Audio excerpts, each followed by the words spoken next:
Welcome in, ladies and gentlemen, to Pure Pro Wrestling. Once again, I am Bit Don in the commentary position this evening, and right next to me, a very special guest, my friend, my mentor, my manager, Brad Stutz. And I've got the privilege of sitting with someone who managed me through many tag team matches, and I couldn't think of anybody better to call this tag team match the Pure Pro Wrestling Tag Team Championships on the line. The champions, Ivan Ali and Lee Valiant of Big Money Inc., taking on WWE Hall of Famer and one half of the legendary Rock and Roll Express, Ricky Morton, and his son, a legend in the making, Kerry Morton. Brad, thank you for joining me. What do you think about this amazing matchup before this bell gets rung? Thank you, Don. That was a hell of an intro. Thank you.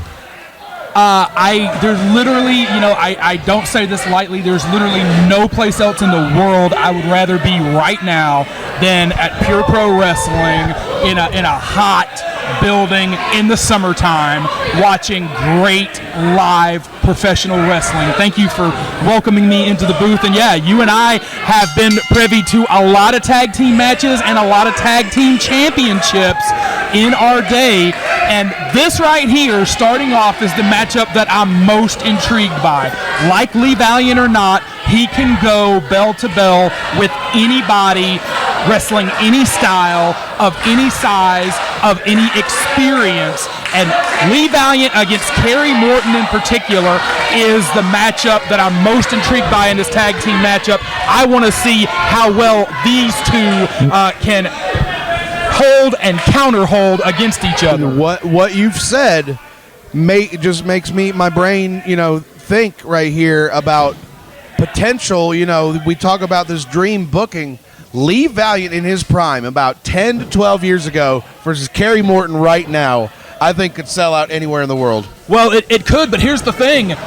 Lee Valiant, in my opinion, is still in his prime. Really? He is still doing phenomenal work all up and down the coast, and Kerry Morton has not reached his prime yet. Okay. So that match, if Lee can stay competitive at the level that he is still at to this day, that dream match could become a reality as Kerry Morton continues to learn and progress. And, we've talked about for years, you've heard me preach in locker rooms, there is no substitute for experience. 100%. Shoulders down.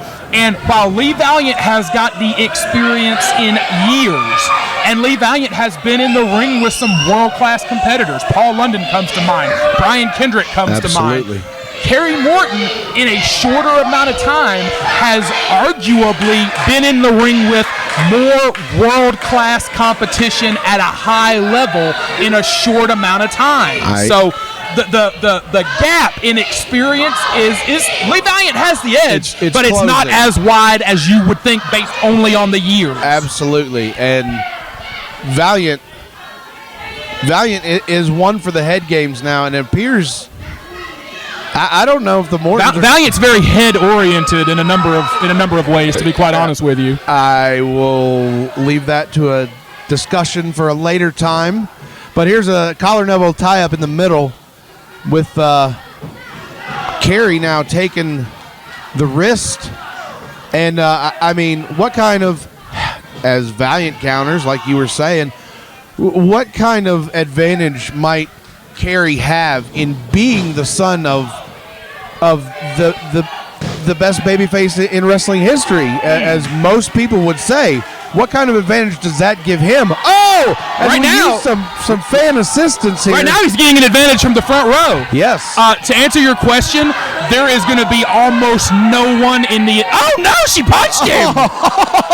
Not closed fist is not legal, lady. Not the first time that Lee has been socked in the jaw by a woman, I assure you.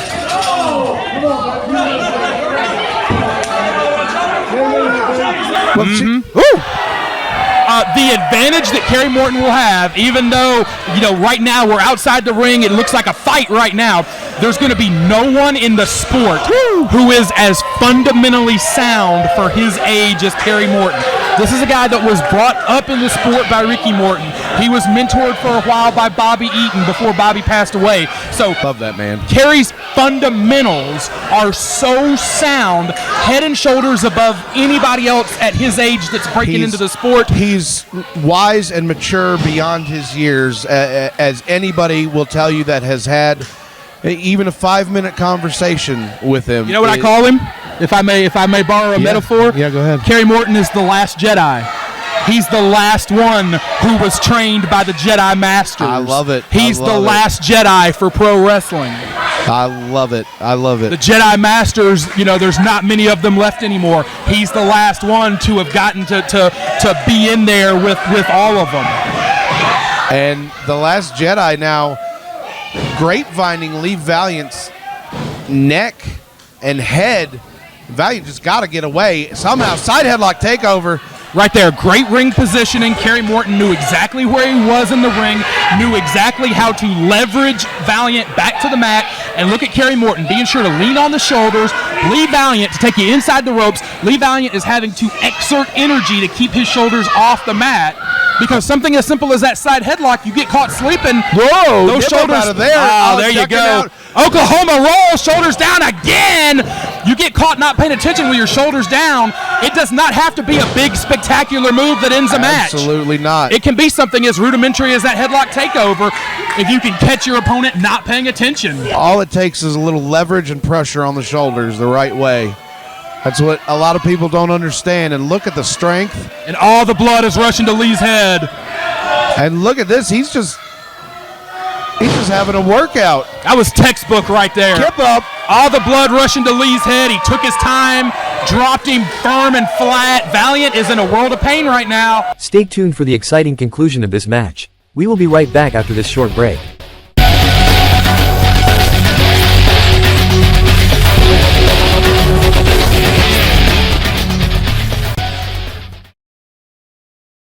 Yeah, and this is the difference maker in this matchup. No matter how you look at it, it is simple math and science. There is nobody on the Morton team who can match the physical presence of Ivan Ali. It's that simple. I would argue there's nobody in the locker room that can match that. There's not. But right now, Ricky and Kerry Morton are the two that have to worry about neutralizing that size and strength. What happens if the Mortons become tag champions here this evening? I would love to see a huge tag run with these guys.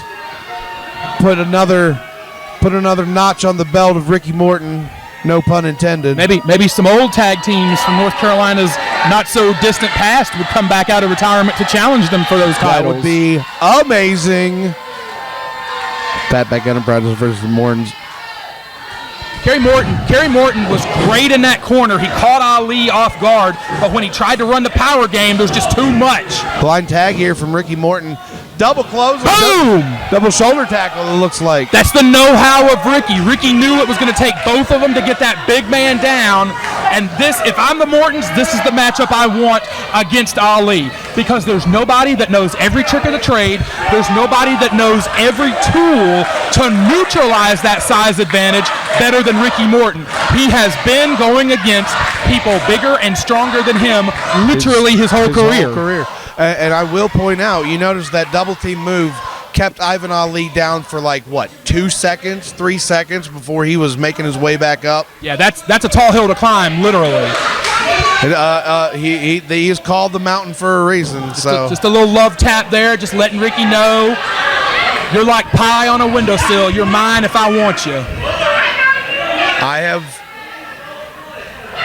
I don't know that I've ever seen Ivan Ali smile and laugh so much. I think Ricky caught both of them. Exactly why I didn't think he should be smiling, because Ric Flair's the dirtiest player in the game. Well, who did Ric Flair do all those dirty tricks to? Ricky goaded him into the corner. He knew the ref would catch the first one but not be paying attention on the second one. Exactly. Now we got the youth and the quickness against the big man. Lee Valiant getting a little taste of his own medicine there from Kerry Morton, and he is none too happy about it, Brad. No, he's not. And, I talked about Kerry Morton's background. Lee Valiant's background is very similar. He traveled the roads with Jimmy Valiant. He was in locker rooms 100%. early on with Jerry Lawler and Jimmy Hart and the Rock and Roll Express. So even though Lee Valiant is not as directly second generation as Kerry Morton is, he was brought up in the sport very similarly by the Valiants. Yep. And he went to the hair there to take Kerry out of this matchup for and cut off the ring now. Yeah, Ali getting the veteran back in. Like I said, Lee Valiant can go with anybody of any size, of any strength, of any style. Ali has done what his job was to do, and that's get things in their advantage. Oh, and a drop kick to the base of the skull. God, that jars you so bad. Folks, if you've never stepped inside the ring, you cannot imagine how bad that jars your head, your neck, it disorients you. It's going to make it difficult for Kerry to stand, to walk, to throw a punch, because literally, like you said, just drop kick the man in the base of the spine, basically. I saw a guy at practice about 2 weeks ago, didn't tuck his head, and I saw make a wish. I hope you did.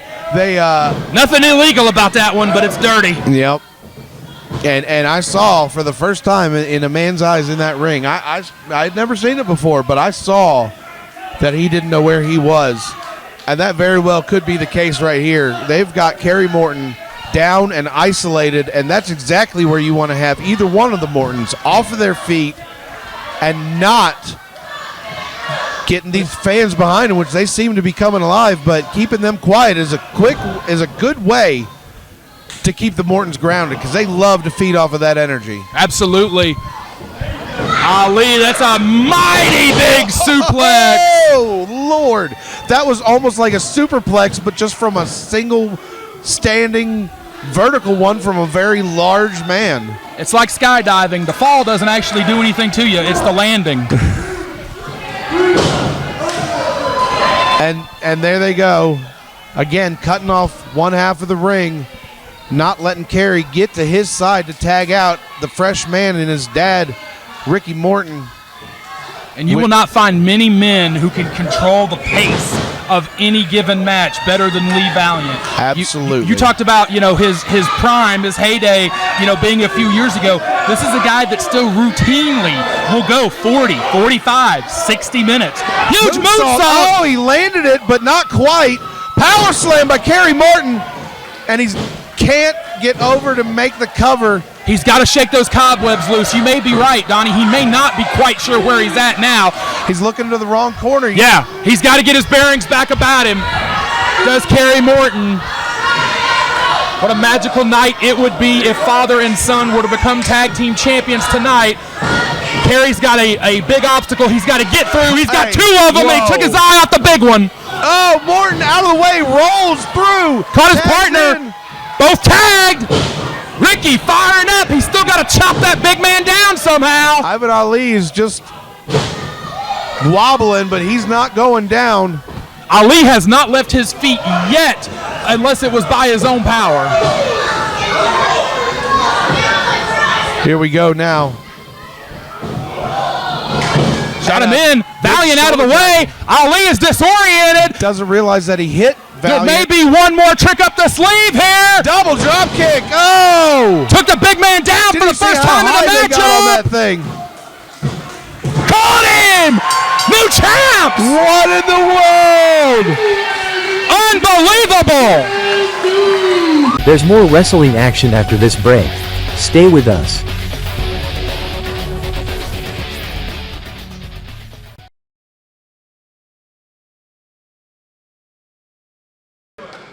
Welcome in once again, ladies and gentlemen, one and all, to another edition of Pure Pro Wrestling. We are coming to you live tonight from Fort Defiance, and our first matchup pits the Master Koga against a very strong-headed individual in John Washington, local favorite here in Fort Defiance, And joining me on commentary is one Mr. Mickey Bird. Thank you for joining me tonight, Mickey. What's going on?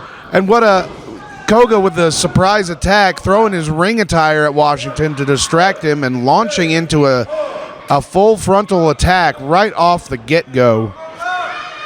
Forearms now as Washington's against the ropes. That's not a very fair way to get the match started, is it? No, sometimes. Oh! And a big clothesline by John Washington.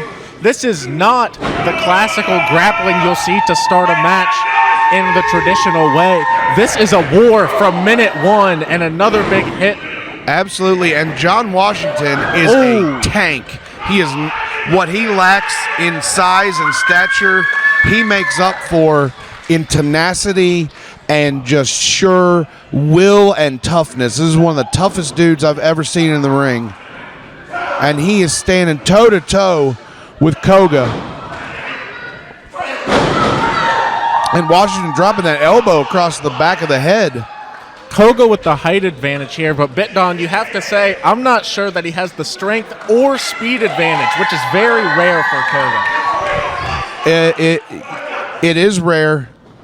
Oh no! But he is the master, and he can see everything coming before it happens. He is the master. He saw that coming from a mile away and used those educated feet and knees straight to the temple of John Washington in his overzealous attempt.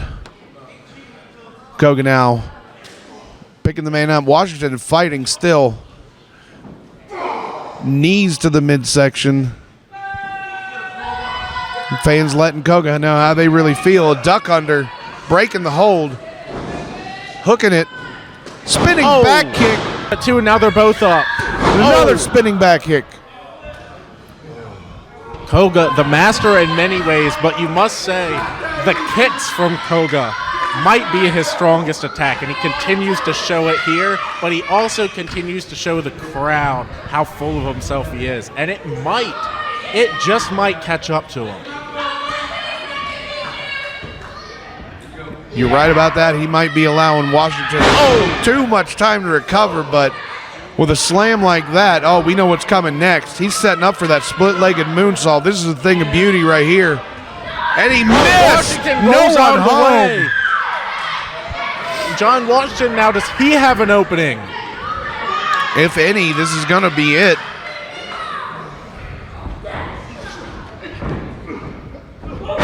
Oh, nice variation on a side belly-to-back suplex right to the keister of Koga, followed up by a spinal tap kick to the spine. And what does the lethal one have in store from going the middle up top row? here? Oh! A super flying European uppercut to the back. Almost. That was almost it. Have you ever seen a tank fly? That was about the closest we're going to get. John Washington is a powerhouse, and he is starting to get revved up here in Fort Defiance. These fans coming alive, getting behind John Washington. Stepping out of the way of the kick, stepping out of the way of his kick, and a double. Ooh. They're both on the same exact page. But Koga breaks the eyes. Ducking it. Washington ducks. Double clothesline, both men down. And now this would be a shame to see this first match here tonight end in a double count out. But Bobby Gardner doing his job, doing his duty, and administering that 10 count. Bobby Gardner getting to 4 now, and they are slowly stirring, but Koga to his knees. Washington up now to his knees. They arrive at their feet at roughly the same time. And Washington is ready first. Oh my goodness! Wow! I have never seen a move like that. That was a falling forward Uranagi type hold.